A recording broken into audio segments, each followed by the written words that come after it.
Yesterday, you couldn't hear yourself think in this building. It was the loudest the Air Canada Centre ever has been.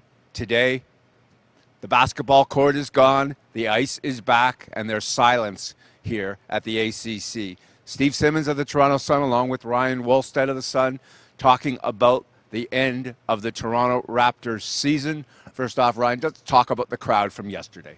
It was unbelievable, really. I mean, I was in Dallas or Arlington, Texas earlier this year for the Final Four. There was about 70,000 people there. It was louder in here. It was unbelievable. Even you have the legends, the Paul Pierce, Kevin Garnett talking about they've never seen anything like it. And then see today, it's crickets. It's over just like that. Well, they lost by one, as DeMar DeRozan said, like 6 different times. We lost by one. We lost by one. He kept repeating himself. But the question of the day isn't DeMar DeRozan. The question of the day is Kyle Lowry and his future as a pending free agent. Yeah, he's unrestricted. It's the first time in his career he's been able to do that. And, you know, he was a happy guy. He made it seem that he likes it here, which is true. He's never had teammates like this. But on the other hand, he admitted that it's a business. Yeah, I can see it. Of course, I can see myself back. I mean, we just went to Game 7 the first round, and nobody expected us to be there. So, of course, I could see that.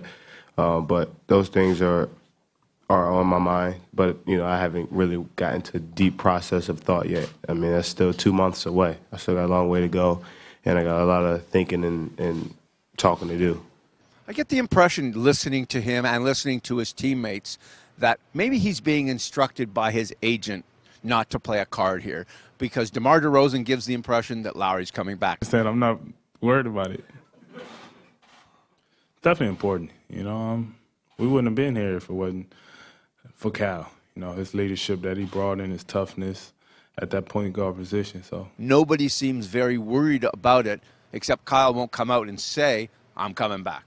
Yeah, and that's kind of what it's been all year. I mean, his agent instructed him to sort of change up his image a bit, be a more likable guy. He did that with flying colors, complaining less on the court, had a fantastic season that could land him on the All-NBA third team. And, you know, this would just be par for the course. He's a smart guy. His agent's a smart guy. They want the money, the most money they can get. I guess the other question that still has yet to be answered is what happens to Dwayne Casey. He's not signed for next year. He's not hired. Most people expect him to be back. I think he'll be back. I think it was as simple as that. Matter of fact, I'm sure he'll be back. You have to think he is. If they would have won, there's no way you can't bring him back. And now you lose by a point. It's just they've grown so much under him. How do you start fresh?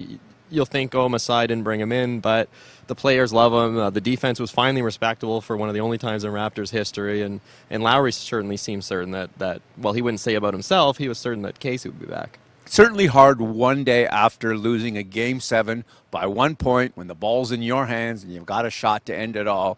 But this is sports, and this is what happens as we sit here today or stand here today in the silence of the Air Canada Centre. For Ryan Wolfstad, Steve Simmons, Toronto Sun.